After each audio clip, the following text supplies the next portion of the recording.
নবী কেন আমাকে বলতেছি রহমতের নবী কি ইশারা দিতেছেন জানি না।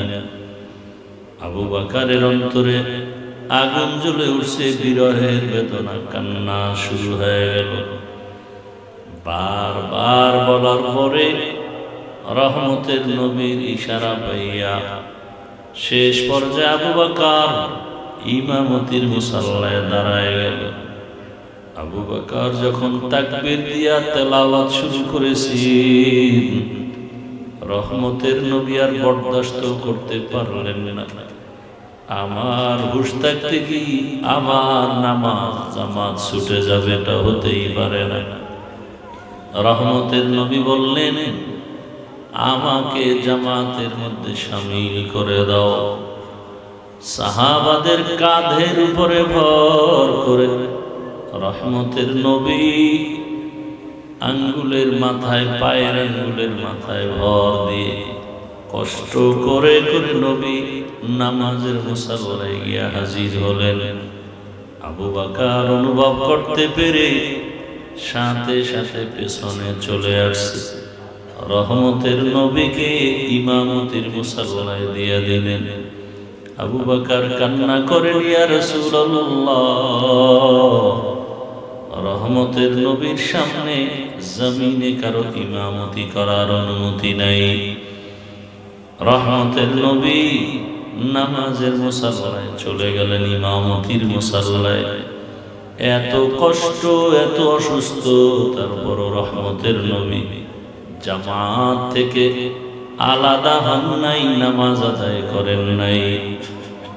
এজন্যই আল্লাহ পাক কোরআনের শুরুতে মুত্তাকিনদের পরিচয় দিয়া বলেন, মুত্তাকি তাদেরকেই মনে করবা যারা 5 বেলার নামাজ কায়েম করবে, সময়ের মধ্যে নামাজ কায়েম করবে, জীবনের হুঁশ থাকতেও নামাজ ছেড়ে দিতে পারবে না।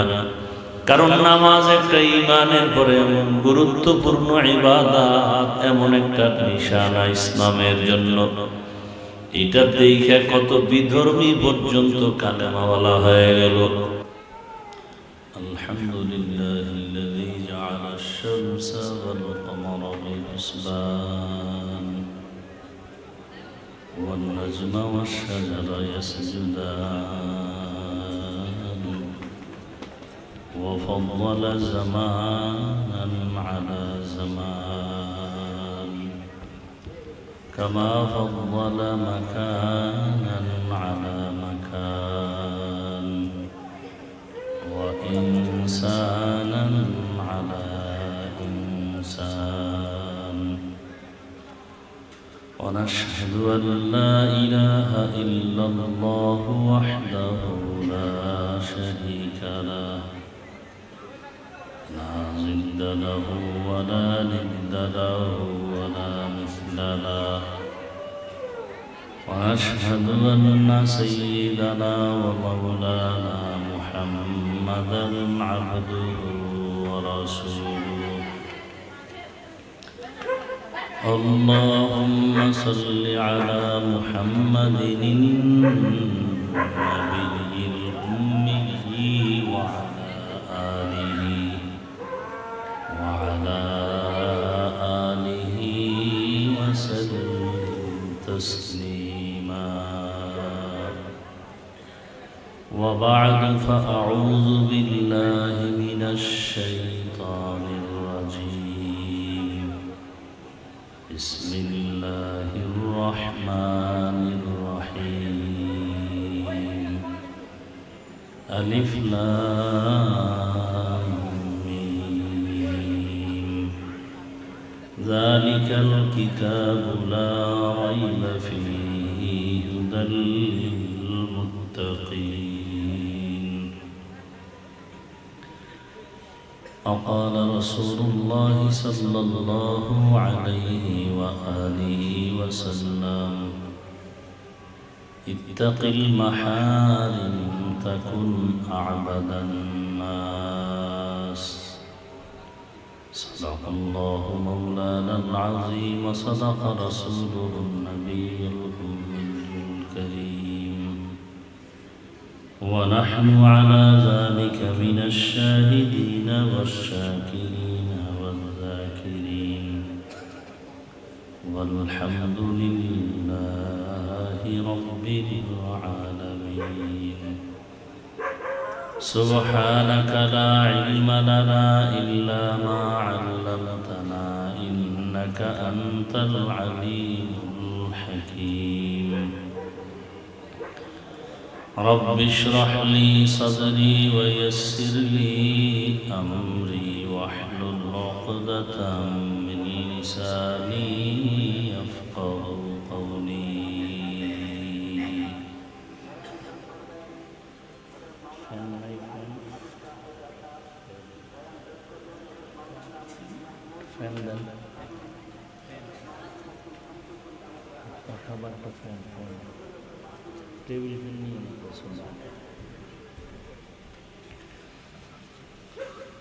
दुर्फशानी ने तेरे कतरों को दरिया कर दिया दुर्फशानी ने तेरे कतरों को दरिया कर दिया दिल को रोशन कर दिया आँखों को बीना कर दिया हकीकत खुल जाएगी बवक़्ते इम्तिहान तेरे सुस्ती में या मेहनत में गुजारी जिंदगी तूने मुहम्मद ने आकर कुफर को मिटाया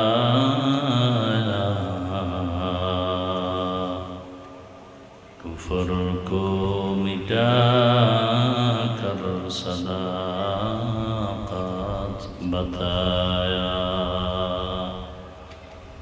कुफर को मिटा कर सदाक़त बताया ला इलाहा इल्लल्लाह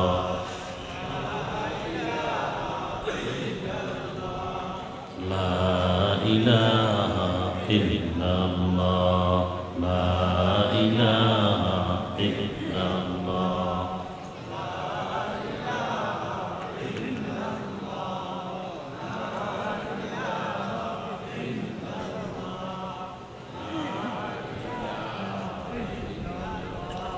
لا إله إلا الله محمد رسول الله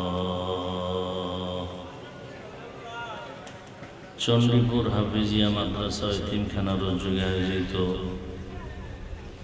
বার্ষিক ওয়াজ মাহফিল 25শে নভেম্বর 2025 महती ए महफिले उपस्थित मोहतराम सम्मानित सभापति जनाब शाहजालाल सौदागर साहेब प्रधान अतिथि जनाब मनिरुल हक चौधरी साहेब सह अन्यान्य अतिथिवृंद हजरत उलामाए केराम এলাকার বিভিন্ন স্থান থেকে আগত আল্লাহ পাকের আশিকিন জাকিরিন শাকিরিন মুহিব্বিন মুরব্বিয়ান এজাম কলিজার টুকরা আমার সমবয়সী যুবক বন্ধুগণ স্নেহের ছোট ভাই পর্দার আড়ালে মা বোনেরা সামনে দিয়ে দাও টেবিলে বাস বাস বাস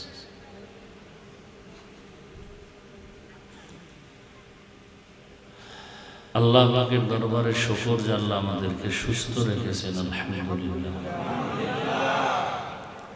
জীবনের এক অমূল্য সম্পদ কি সুস্থতা টাকা পয়সা বাড়ি গাড়ি সব আছে কিন্তু আপনি আমি অসুস্থ জীবনের কোনো দাম টাকা পয়সা বাড়ি গাড়ি তেমন নাই কিন্তু আপনি আমি সুস্থ এর থেকে আর সুখী জীবন আল্লাহ আমাদের এই সুস্থতাকে দায়েমান কবুল করেন আমিন অসুস্থ ব্যক্তিকে জিজ্ঞাসা করলেই অনুভব করা যাবে সুস্থতার মূল্য কত যার চক্ষু একটা আছে আর একটা নাই, তাকে জিজ্ঞেস করেন একটা চোখের দাম কত। সামান্য একটু ঠান্ডা লাগলেই সবকিছু অশান্তির বেড়াজাল হয়ে যায়। তো এই সুস্থতা বড় দামি এক নেয়ামত। আপনাদের আমাদের ঘরে বাহিরে হসপিটালে এখনো যারা অসুস্থ আছেন, আল্লাহ তাদেরকেও সুস্থ করে দেন।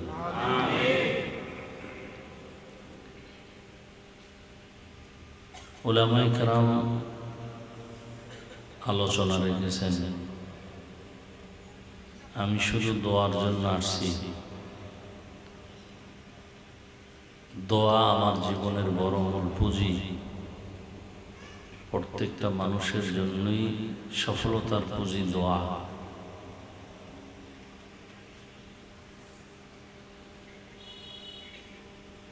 কোরআন হাকিমের এক আয়াত আমি আপনাদের সামনে পড়েছি, নবীজির হাদিস থেকে এক টুকরো হাদিস বরকতান করেছি।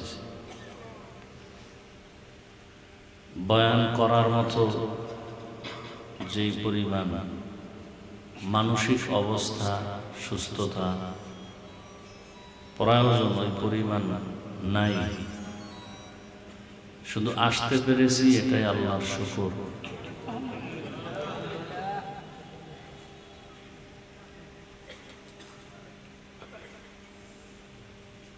কারণ মাছ যেমন পানি ছাড়া থাকতে পারে না, আমাদেরকে আল্লাহ যে কাজের জন্য বানাইছেন ওই কাজ না করলে আর ভালো লাগে না। মনে হয় যেন জেলখানার মধ্যে আবদ্ধ থাকার মতোই আপনাদের থেকে যখন আলাদা থাকি। কালকে বাসার পার্শ্বে মাদ্রাসায় গিয়ে একটু কথা বলছি, কালকে যেই পরিমাণ একটু ভালো লাগছে, আজকে আবার কঠিন অসুস্থতা। তারপর আল্লাহর উপরে ভরসা করে নামলাম। যাই হোক, আল্লাহ পাক মানুষকে পরীক্ষা করবেন, দুনিয়াটাই পরীক্ষার হল। আল্লাহ আমাদেরকে পরীক্ষায় কামিয়াব হওয়ার তৌফিক দান করেন।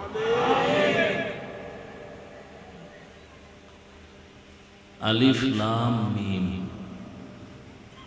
ওয়াল্লাহু আ'লামু বিমুরাদিহি বিযালিক, যালিকাল কিতাবু লা রাইবা ফীহি হুদাল লিল মুত্তাকিন। কোরআন এমন একটি কিতাব যে কিতাবের মধ্যে কোনো সন্দেহ নাই, সন্দেহের অবকাশ নেই। মুত্তাকি যারা, তাদের জন্য কোরআন হেদায়াত। নবীজি বলেন, ইত্তাকিল মাহারিম তাকুন আ'বাদান নাস। আল্লাহর নিষিদ্ধ জিনিস থেকে নিজেকে বাঁচায় রাখো, তো আল্লাহর রহমতে তোমার মর্যাদা অনেক বেড়ে যাবে, মানুষের কাছেও আল্লাহর কাছেও।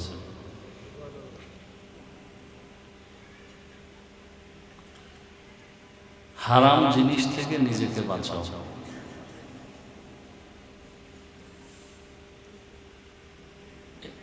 এক কথায় গুনাহ থেকে নিজেকে বাঁচায় রাখা, এটাই হলো তাকওয়ার মূল বিষয়, মূল কথা। বেশি বেশি বেশি বেশি আমল করা, জিকির করা, তেলাওয়াত করা, তাসবিহ পড়া, এটার নাম তাকওয়া না, বরং গুনাহ থেকে নিজেকে দূরে রাখা, বাঁচায় রাখার নাম তাকওয়া। দুনিয়াতে আল্লাহ পাক মানুষকে সৃষ্টির শ্রেষ্ঠ মর্যাদা দিয়া এরপরে পাঠিয়েছেন। মানুষের মতো শ্রেষ্ঠ কোনো প্রাণী আল্লাহ বানান নাই, সৃষ্টি করেন নাই। মানুষ তার শ্রেষ্ঠত্ব ধরে রাখার জন্য আল্লাহ পাক রব্বুল আলামিন দুনিয়ার অন্ধকারের মধ্যে যেন আলো নিয়ে নিজেকে সেভ রাখতে পারে, সম্মানের সাথে চলতে পারে। আল্লাহ সেজন্য দুটো ব্যবস্থা দিয়েছেন। এক ব্যবস্থা আল্লাহর প্রতিনিধি ব্যক্তি, আর একটা ব্যবস্থা হলো আল্লাহর দেয়া কিতাব। ব্যক্তিদের মধ্যে শ্রেষ্ঠ ব্যক্তি রাহমাতুল লিল আলামিন। আর আল্লাহ যত কিতাব দিয়েছেন সমস্ত কিতাবের মধ্যে শ্রেষ্ঠ কিতাব হলো কোরআনুল কারীম। এই দুইটা দেওয়ার কারণ কি? মানুষ যেন আলো পায়, হেদায়েতের আলো, এবং সে আলো দিয়ে নিজে উপকৃত হতে পারে, পরকালের জান্নাতও সে রেডি করে দুনিয়ার থেকে যেতে পারে। তো আল্লাহ কোরআন দিলেন হেদায়েতের জন্য। কারা হেদায়েত পাবে? এখানে বললেন মুত্তাকিন যারা। মুত্তাকি কারা? সহজ কথা, যারা গুনাহ থেকে নিজেকে বাঁচায় রাখবে। তাকওয়া মানি হলো বেঁচে থাকা। গুনাহ থেকে বেঁচে থাকার নাম তাকওয়া। যার মধ্যে এই তাকওয়া থাকে তাকে বলে মুত্তাকি।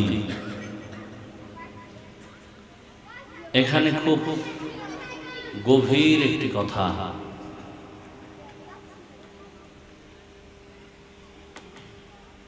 যে আমরা অনেকেই কোরআন পড়তে জানি না। তরজমা তো পরের কথা, তাফসীর তো আরো পরের কথা। এর কারণ কি? অথচ ঘরে ঘরে বলতে গেলে মুসলমানের কোরআন আছে, চোখের সামনে মসজিদে গেলে কোরআন, লাইব্রেরিতে গেলে কোরআন।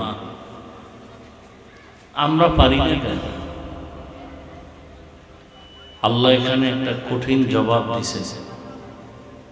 কোরআন হেদায়েত তাদের জন্য যারা মুত্তাকি, অর্থাৎ গুনাহগারের জন্য না।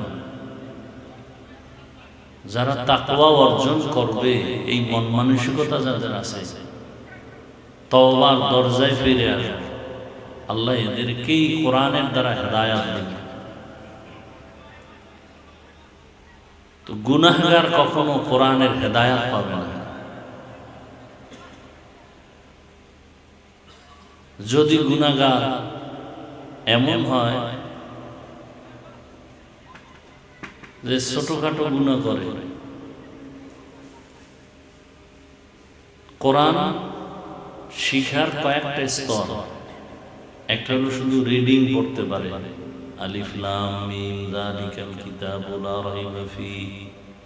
আর একজনের রিডিং এর পরে তরজমাও পারে, আর একজন তরজমার পরে তাফসীরও পারে, ব্যাখ্যাও পারে। সেখানে গিয়ে অনেক পাঠ। ব্যাখ্যার মধ্যে অনেক রূহ আছে। রূহ যে যত বেশি তাকওয়া অর্জন করবে, সে তত বেশি কোরআনের রুমুজ পেয়ে যাবে।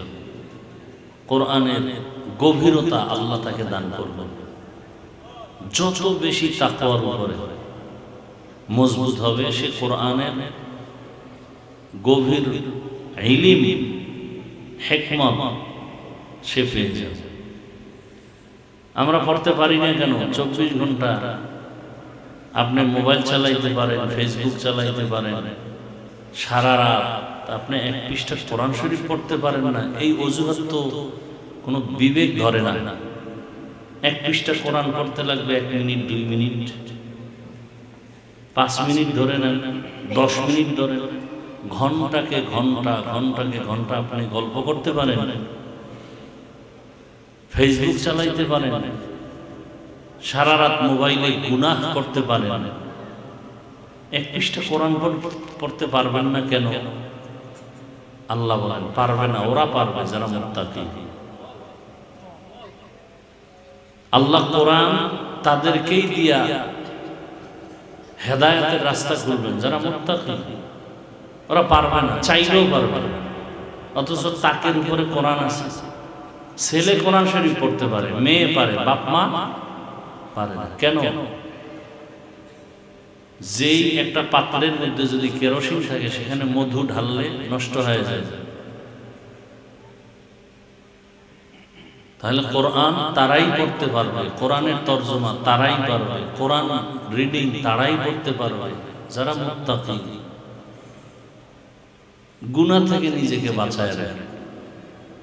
গুনাহ থেকে বাঁচায় রাখার দুই ব্যাখ্যা, একটা হলো গুনাহ করব না, আর একটা হলো গুনাহ তো করে ফেলেছি, সেখান থেকে নিজেকে বাঁচানোর মানেই হলো তওবা করা। গুনাহ করে ফেলেছি, পেছনের থেকে তওবা করা, সামনে গুনাহ থেকে বেঁচে থাকা, করব না। এরাই কোরআন পড়বে, এরাই কোরআনের তর্জমা পারবে। আবার দেখবেন অনেকে কোরআন শরীফ পড়তে পারে, রমজানে আসলে তারাবি পড়ায়, সারা বছরে কোরআনের সাথে কি নেই, সম্পর্ক নেই। এদের অবস্থাটা কেমন হবে? শিখছে ভালো, আস্তে আস্তে কোরআন থেকে দূরে সরে যাবে, ভুলে যাবে, গুনাহের কারণে কোরআন সিনায় থাকবে না। বহু বান্দার খবর জানি, শিখছিল কোরআন, এখন পারে না, ভুলে গেছে। এখন মুত্তাকি, এটা তো একটা আমরা স্বাভাবিকভাবে জানলাম, যারা গুনাহ থেকে বেঁচে থাকে এরাই মুত্তাকি। আপনি কি গুনাহ করেন এটা তো আমি দেখি না। তাহলে আপনি যদি বলেন আমি মুত্তাকি, তাহলে আমি আপনাকে মুত্তাকি না বলার কোনো উপায় নাই। আপনি গুনাহ করেন কিনা আমি জানি না, আন্দাজে একটা বলাও যাবে না। আল্লাহ বলেন আমি জাহিরিভাবে কিছু পরিচয় দিয়ে দিলাম, প্রকাশ্যে যদি কয়েকটা গুণ দিলাম, এই গুণগুলো দেখো তাদের মধ্যে আছে, তাহলে তুমি মনে করবা তাদের মধ্যে আমার ভয় আছে, তাকওয়া আছে। আর যাদের মধ্যে তাকওয়া আছে তাদের ফলাফল আমি তাকে বিনা হিসাবে জান্নাত দিয়ে দিই।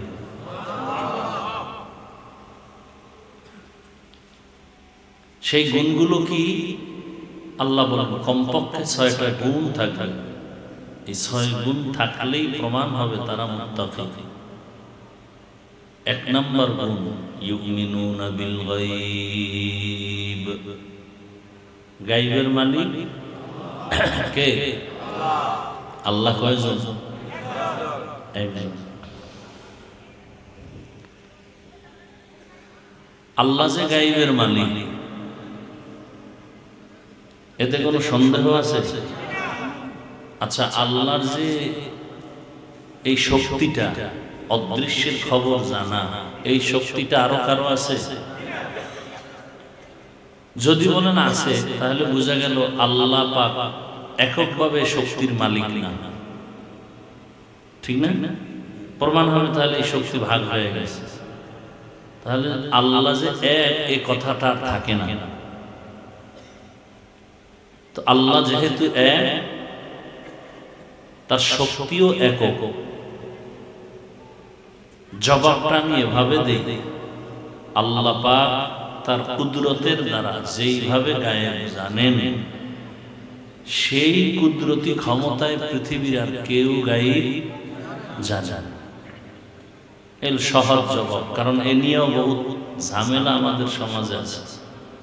কেউ ভাবে পীর সাহেব গায়েব জানে, নবী জানে, বহুত কথা। সব বিতর্কের ঊর্ধ্বে আমি জবাব দিয়ে দিলাম, আল্লাহ যেই ইলমের মাধ্যমে, যেই কুদরতি ভাবে গায়েব জানেন, ওই ক্ষমতায় কেউ গায়েব যদি কেউ ধারণা করে, সাথে সাথে সে মুশরিক হয়ে যায়। আর মুশরিকদের জন্য জান্নাত হারাম। তাহলে গায়েবের মালিক কে? একমাত্র আল্লাহ। ইউমিনুনা বিল গায়ব ওয়া ইউকিমুনাস সালাহ। দ্বিতীয় গুণ হলো নামাজ কায়েম করবে। মুত্তাকি কে? যে মনে করে গায়েবের মালিক আল্লাহ। মুত্তাকি কে? যে নামাজ কায়েম করে। কয় ওয়াক্ত? 5 ওয়াক্ত। ইউকিমুনাস সালাতা ওয়া মিম্মা রাযাকনাহুম ইউনফিকুন। 3 নম্বর গুণ হলো আল্লাহর দেওয়া সম্পদ আল্লাহর রাস্তায় ব্যয় করে। কার সম্পদ? আপনার আব্বাই যেটা দিছে ওইটা না, আল্লাহ যেটা দিছে ওইটা। আপনার মাস্তানির টাকা আল্লাহর দেওয়া লাগবে না, আল্লাহ যা দিয়েছেন ওইটা। আপনার বাবা কি দিছে, আপনি কি করছেন? আপনি হারাম ভাবে কিছু টাকা বানাইছেন, আর আল্লাহ তো হারাম ভাবে কাউকে দেয় না। আল্লাহ যা দিবেন বান্দাকে কল্যাণের জন্য দিবেন। আপনার চলতে ফিরতে লাগে 5 টাকা, যদি আরো 5 টাকা নিতে চান, এর নাম লোভ। এর নাম কি? লোভে পাপ, পাপে মৃত্যু। 10 তলা বিল্ডিং করছেন, যদি ঘুমাইতেই না পারেন তো বিল্ডিং এর বাহাদুরি করে লাভ কি? হ্যাঁ, সুইস ব্যাংকে টাকা রাখছেন, যদি চেক বই না থাকে ওই টাকার ভ্যালু কি? বিল্ডিং রেখে যদি জঙ্গলে ঘুরতে হয় তাই বিল্ডিং এর কোনো দাম আছে? আপনার বিল্ডিং আপনি ঘুমাবেন, আপনি বিল্ডিং থুয়ে পালায় থাকেন কেন?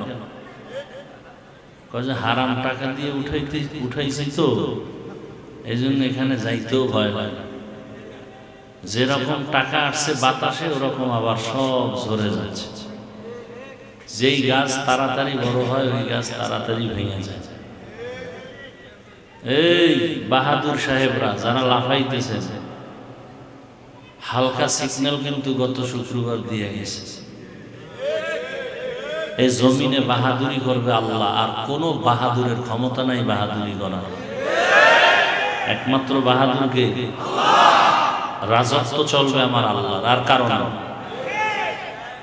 একটা বাড়ি দিলে ধরওয়ালার কোনো সুযোগ। ভূমিকম্প দৌড় দিয়ে যাওয়া কই, রাস্তা ভেঙে যাইতেছে, যদি ভিতরে চলে যাও দৌড় দেয়। বাচ্চা থুইয়া কই ছেলে কই মেয়ে কই কাপড়, মহিলারাও দৌড়ায়, কাপড়ের খবর নাই, পর্দার খবর নাই, বাবা দৌড়াইতেছে। মানে কিয়ামতের আলামত। কিয়ামতের দিন কেউ কারো পরিচয় দিবে না, এটা নমুনা শুরু হয়ে গেছে। এগুলো হয় কেন? হাদিস পড়েন,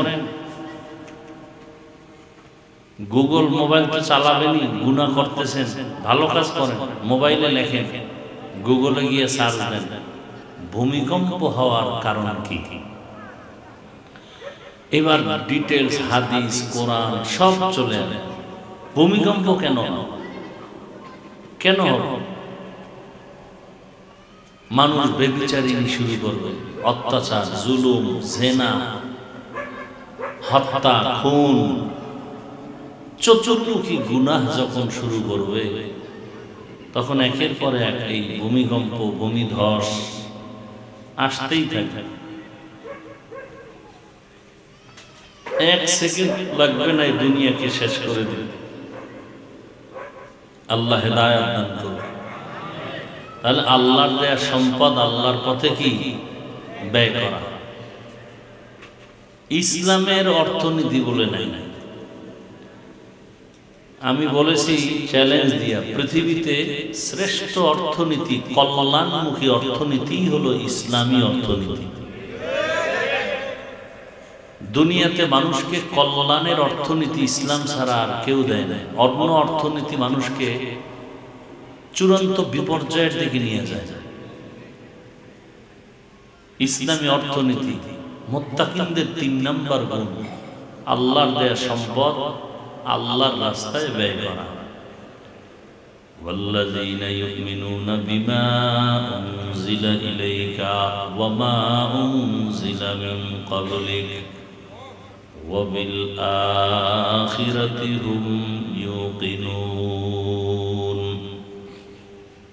আল্লাহ যত কিতাব দিয়েছেন নবীজির উপরে তাও আমরা মানব, মানলে সে মুত্তাকি।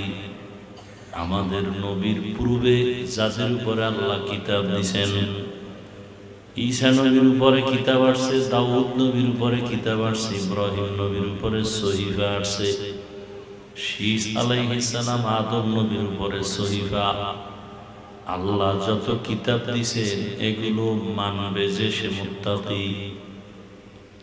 আমরা এই দুনিয়ায় থাকবো না, এমন একটা দিন আসবে যার নাম হবে কিয়ামতের দিন। এই দিনটার উপরে বিশ্বাস যাদের থাকবে তারা মুত্তাকি। কিয়ামত কেন হবে? একমাত্র কারণ ইনসাফের বিচারের জন্য। দুনিয়ার আদালত কোনোদিন ইনসাফের বিচার করতে পরিপূর্ণ পারবে না। এজন্য আর একটা আদালত হবে কিয়ামতের আদালত। ওই আদালতের একমাত্র বিচারপতি হবেন আমার আল্লাহ। এই জমিন হবে কিয়ামতের মাঠ। এই পুরা জমিন, মক্কার পাশে আরাফার ময়দান হবে আল্লাহর স্টেজ, আদালত। কেউ বলছেন না সিরিয়ার জমিন হবে আদালত। হাসরের ময়দানে মানুষ সবগুলো উলঙ্গ দাঁড়াবে, নারী পুরুষ সব উলঙ্গ। সূর্যটা এখন যেভাবে দেখি এটা নিচে চলে আসবে।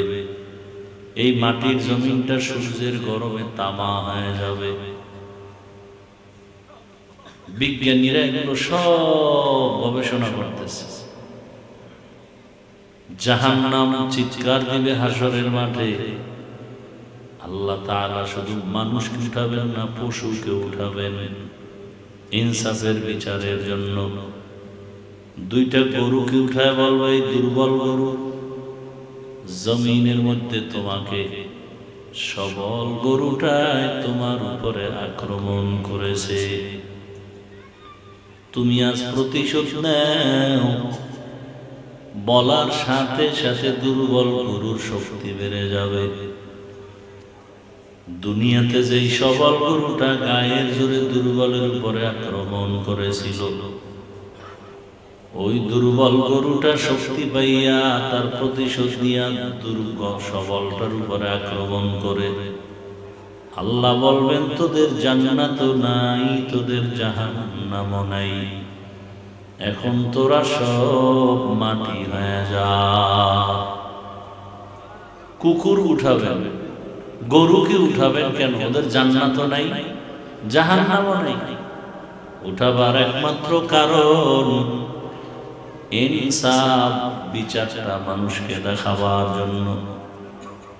মুত্তাকিনদের 6 গুণ।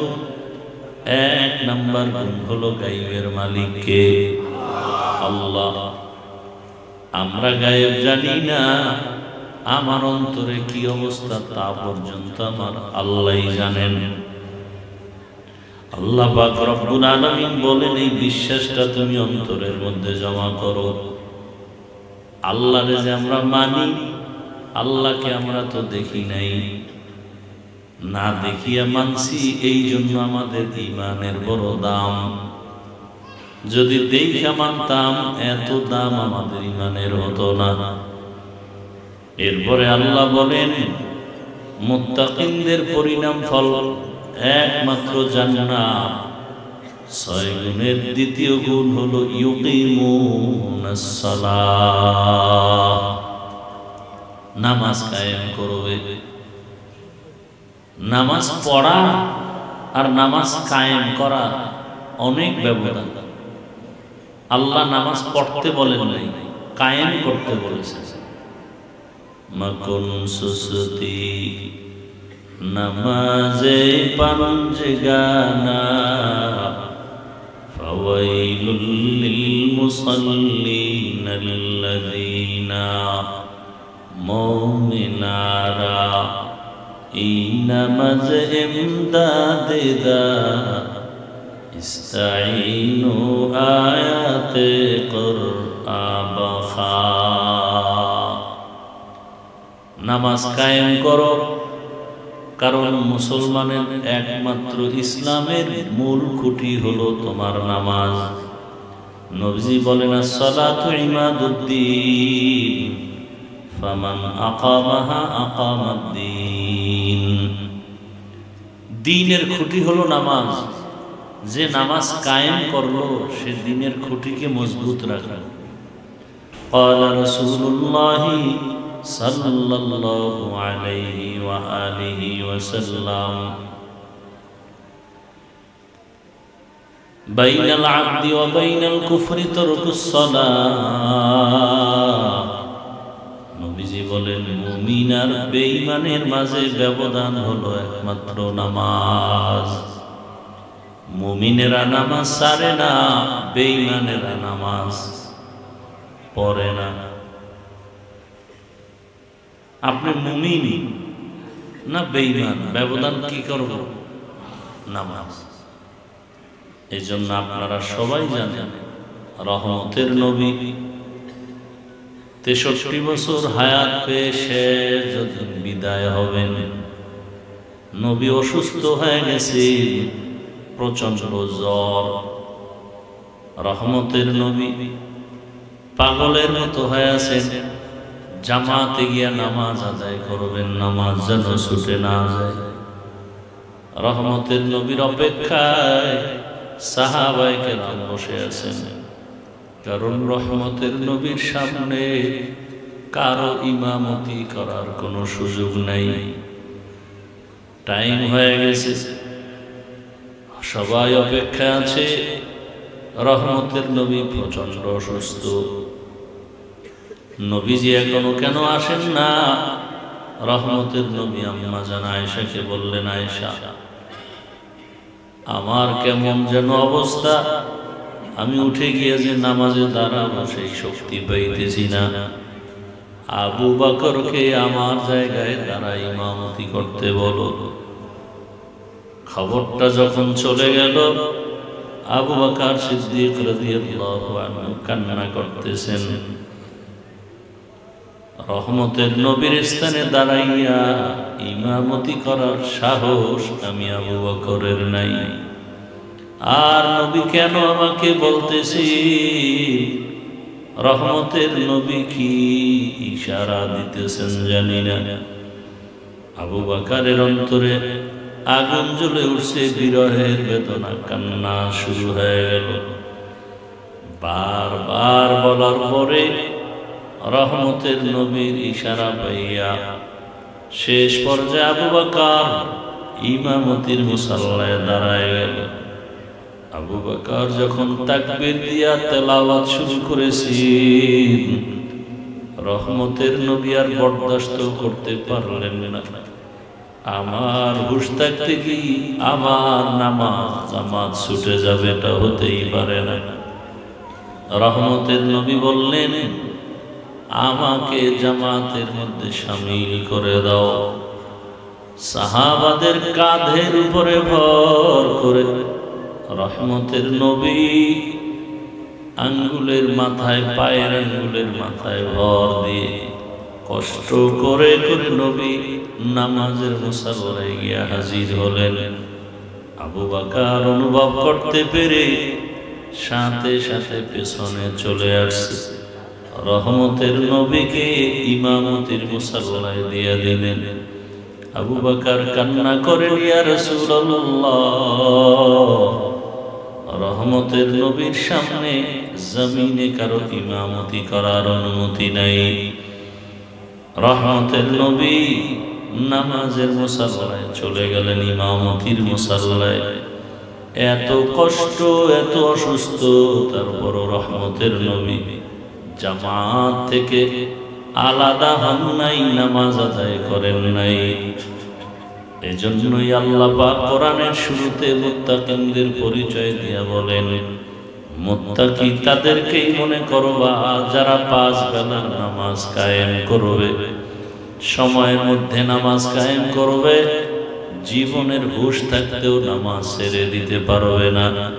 কারণ নামাজ একটা ঈমানের পরে এমন গুরুত্বপূর্ণ ইবাদত, এমন একটা নিশানা ইসলামের জন্য।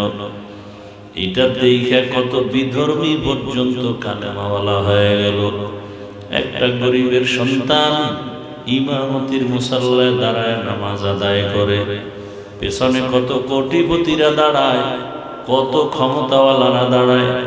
ওই গরিব সন্তান যখন হাত বাঁধে, পেছনের লোকেরাও হাত বাঁধে। একটা বাচ্চার ইশারায়, এক গরিবের ইশারায় পুরা মাঠের মানুষ, মসজিদের মানুষ রুকু দেয়, সিজদা দেয়, কোনো আওয়াজ নাই, কোনো নিয়ন্ত্রণের কোনো প্রয়োজন হয় না। এত সুন্দর সিস্টেম ইসলামে দেখে বহু বিধর্মী কালেমা পড়ে মুসলমান হয়ে গেল। এত সুন্দর সিস্টেম, এক গরিব, ওর বাড়ি কেউ জানে না, কেমন লেখাপড়া করেছে জানে না, ও নামাজের ইমামতির মুসাল্লায় দাঁড়াইয়া যখন রুকুতে যায় হাজার হাজার মানুষ তার সাথে রুকুতে চলে যায়, সিজদায় যখন যায় হাজার লাখো মানুষ তখন সিজদায় চলে যায়। এই নামাজ এমন এক গুরুত্বপূর্ণ ইবাদতের অংশ। এই নামাজ যার যত সুন্দর, জীবনের সব আমল আখলাক লেনদেন তত সুন্দর। রহমতের নবী বলেন, মুমিন আর বেঈমানের মধ্যে ব্যবধান হলো নামাজ। মুত্তাকিনদের পরিচয় নামাজ। যদি তুমি নামাজ দাঁড়াইয়াও পড়তে না পারো, তুমি অসুস্থ হয়ে যাও, বসে বসে নামাজ আদায় করো। যদি বান্দা তুমি বসে নামাজ আদায় করতে না পারো, অসুস্থ, তুমি বান্দা শুইয়া হলো নামাজ আদায় করো ইশারায়। নামাজ বন্ধ করার সুযোগ নাই, কারণ নামাজ হলো মানুষের জীবনের বড় ইবাদতের অংশ। কারণ মানুষের শরীরের মধ্যে 4 আঙ্গুলের কপালটা হলো বড় দামি একটা জায়গা। যখন বান্দা সিজদায় গিয়ে কপালটা ঠেকায় দেয়, নবীজি বলেন আল্লাহ পাক তার কুদরতি কদম ওই নামাজির কপালের নিচে দিয়ে দেয়। আল্লাহ পাক রব্বুল আলামিন বলেন, বান্দা যখন সম্মানের কপাল মাটিতে ঠেকায় দেয়, আমি আল্লাহ তার জীবনের সব গুনাহগুলো মাফ করে দেই। নামাজ কায়েম করবেন, সময় মতো নামাজ আদায় করার অর্থ কায়েম করা। জামাতের সাথে নামাজ আদায় করার অর্থ কায়েম করা। আল্লাহর ভয় নিয়ে নামাজ আদায় করার অর্থ হলো নামাজ কায়েম করা। 5 ওয়াক্ত নামাজ আদায় করবেন, 1 ওয়াক্ত নামাজ ছেড়ে দেওয়ার কোনো সুযোগ নাই। আর এই নামাজ আমরা পড়ি না, অনেকেই হয়তো কষ্ট বোঝা মনে হয়, অথচ নামাজ পড়লেই দেখবেন কোনো কষ্ট নাই, বরং আরো ভালো লাগে। নামাজ আপনার রিজিকের বরকত বাড়ায় দিবে, নামাজ সংসারে বরকত বাড়ায় দেয়, নামাজ আপনার অন্তরে প্রশান্তি বাড়ায় দেয়। নামাজ হলো সব মুসিবত থেকে হেফাজতের চাবি। আল্লাহ তাআলা বলেন, ইয়া আইয়ুহাল্লাযীনা আমানুস্তাঈনু বিস-সাবরি ওয়াস-সালাহ ইন্নাল্লাহা মা'আস-সাবিরিন। দুনিয়ার মানুষ তোমরা সাহায্য চাও আমি আল্লাহর আদালতে ধৈর্য আর নামাজের মাধ্যমে। অতএব যারা নামাজ পড়বে না, এদের জন্য দুনিয়াও বড় অন্ধকার হয়ে যাবে। যারা নামাজ পড়ে না, এদের রিজিকের মধ্যে বরকত থাকবে না, হায়াতের মধ্যে বরকত থাকবে না। নামাজ যারা পড়বে না, এদের চেহারার মধ্যে কখনো নূর আসবে না, মুহাব্বত আসবে না। যারা ওযু বানায় নামাজ আদায় করবে, তাদের চেহারার মধ্যে নূরের আলো চমকাবে। দুনিয়ার মানুষ দেখলেও মায়া বাড়বে, রহম আল্লাহ দান করবে। হাসরের মাঠেও আল্লাহ পাক চেহারার মধ্যে আলো দান করবেন। নবীজি বলেন, কোটি কোটি কোটি উম্মতের মাঝে আমি আমার উম্মতগুলো চিনব কিভাবে? যারা 5 ওয়াক্ত নামাজ ওযু বানায় আদায় করবে, কিয়ামতের দিন ওযুর জায়গাগুলো নূরের আলোতে ঝলমল করতে থাকবে। আমি নবী দেখিয়া আমি তাকে বাছাই করে ধরে ধরে জান্নাতের পথে নিয়ে যাব। অতএব পর্দার আড়ালের আম্মা জানেরা, বোনেরা ও যুবক বাবারা, বৃদ্ধ বাবাজিরা, আপনাদের মতো কত যুবক, কত বুড়া, কত মা, কত বোন এখনো আছে নামাজ আদায় করে, জেনারেল লাইনে থাকে। ও যুবক, তোমার মতো যুবক স্কুল কলেজে পড়ে, চাকরি করে, ব্যবসা করে, নামাজির অভাব নাই। বৃদ্ধ বাবাজি, আপনার মতো কত বুড়ারা মসজিদে গিয়ে নামাজ আদায় করে, আপনি কেন পারবেন না? পর্দার আড়ালের মা বোনেরা, আপনার মতো কত মা কত বোন এখনো পর্দা করে, নামাজ পড়ে, স্বামীর মাল হেফাজত করে, আপনারা কেন পারবেন না? আল্লাহর কাছে তওবা করেন। জীবনে যত নামাজ ছেড়ে দিলাম, এগুলোর থেকে তওবা করে নিব, আর নামাজ ছাড়ব না। নবীজির তরিকা মেনে চলবো, ও যুবক, আল্লাহর কাছে তওবা করো, চাকরি করো, ব্যবসা করো, নামাজ আর ছাড়বা না। তওবা করার মতো যদি অন্তর তৈরি হয়, দুটো হাত আমার আল্লাহকে দেখায় দাও। আয় আল্লাহ, হাতগুলো কবুল করে নেন, তওবা কবুল করে নেন, তওবার উপরে মজবুত হইয়া চলার তৌফিক দান করেন, আমিন।